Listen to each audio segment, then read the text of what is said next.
अस्सलाम वालेकुम नाज़रीन सामने। एक बार हज़रत उम्मे सलमा रज़ी अल्लाह ताला अन्हा के पास कहीं से कुछ गोश्त आया और जनाब रसूल हज़रत मोहम्मद सल्लल्लाहु अलैहि वसल्लम को गोश्त बहुत अच्छा लगता था। इसलिए हज़रत उम्मे सलमा रज़ी अल्लाह ताला अन्हा ने खादमा से फरमाया कि ये गोश्त ताक में रख दें, शायद हज़रत नोश फरमा लें। उसने ताक में रख दिया। इतने में एक साइल आया और दरवाजे पर खड़े होकर आवाज़ दी, भेजो अल्लाह के नाम पर, खुदा बरकत करे। घर में से जवाब दिया, खुदा तुझको भी बरकत दे। इस लफ्ज़ में ये इशारा है कि कोई चीज़ देने के लिए मौजूद नहीं। वो साइल चला गया। इतने में रसूल अकरम सल्लल्लाहु अलैहि वसल्लम तशरीफ़ लाए और फरमाया, ऐ उम्मे सलमा, तुम्हारे पास खाने की कोई चीज़ है? उन्होंने कहा, हाँ है। और खादमा से कहा, जाओ गोश्त आपके वास्ते ले आए। वो गोश्त लेने गई। देखती क्या है कि वहाँ गोश्त का तो नामो निशान ही नहीं, फ़कत एक सफ़ेद पत्थर का टुकड़ा रखा है। आप सल्लल्लाहु अलैहि वसल्लम ने फरमाया, जो कि तुमने साइल को ना दिया था, इसलिए वो गोश्त पत्थर बन गया। जनाब रसूल हज़रत मोहम्मद सल्लल्लाहु अलैहि वसल्लम की आदत शरीफ थी कि फजर की नमाज़ पढ़कर अपने यार असहाब की तरफ मुतवज्जो होकर फरमाया करते थे कि तुम में से रात को किसी ने कोई ख्वाब तो नहीं देखा? अगर कोई देखता तो अर्ज़ कर दिया करता था। आप कुछ तदबीर इरशाद फरमा दिया करते थे। आदत के मुवाफिक एक बार सबसे पूछा कि किसी ने कोई ख्वाब तो नहीं देखा? सब ने अर्ज़ किया, कोई नहीं देखा। तो आप सल्लल्लाहु अलैहि वसल्लम ने फरमाया कि मैंने आज रात एक ख्वाब देखा है कि दो शख्स मेरे पास आए और मेरा हाथ पकड़कर मुझको एक ज़मीन मुक़द्दस की तरफ लेकर चले गए। देखता क्या हूँ कि एक शख्स बैठा हुआ है और दूसरा खड़ा है और उसके हाथ में लोहे का जेवर है। उस बैठे हुए के गले को उससे चीर रहा है, यहाँ तक कि गुद्दी तक जा पहुँचता है। फिर दूसरे के गले के साथ भी यही मामला कर रहा है और फिर वो गला उसका दुरुस्त हो जाता है, फिर उसके साथ ऐसा ही करता है।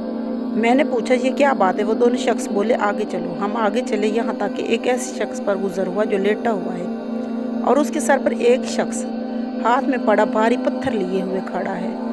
उसने उसका सर निहायत जोर से फोड़ता है। जब वो पत्थर उसके सर पर दे मारता है, पत्थर लटक कर दूर हो जाता है।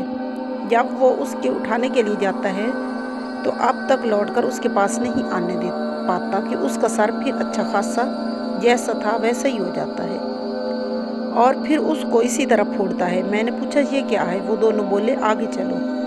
हम आगे चले, यहाँ तक कि हम एक गार में पहुँचे जो मसल तनूर के था, नीचे से फराग था और ऊपर से तांग। उसमें आग जल रही थी और उसमें से बहुत से नंगे मर्द और औरतें से भरे हुए थे। उस वक्त वो आग ऊपर उठती है, उसके साथ वो सब उठाते हैं, यहाँ तक कि करीब निकलने को हो जाते हैं। फिर जिस वक्त बैठती है वो भी नीचे चले जाते हैं। मैंने पूछा, ये क्या है? वो दोनों बोले, आगे चलो।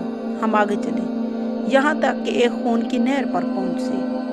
उसके बीच में एक शख्स खड़ा है और नहर के किनारे पर एक शख्स खड़ा है और उसके सामने बहुत से पत्थर पड़े हैं और वो नहर के अंदर वाला शख्स नहर के किनारे की तरफ आता है। जिस वक्त निकलना चाहता है, किनारे वाला उस शख्स के मुंह पर एक पत्थर उसी ज़ोर से मारता है। फिर वो अपनी जगह जा पहुंचता है। फिर जब वो कभी निकलना चाहता है, इसी तरह पत्थर मारकर उसको हटा देता है। मैंने पूछा, ये क्या है? वो दोनों बोले, आगे चलो।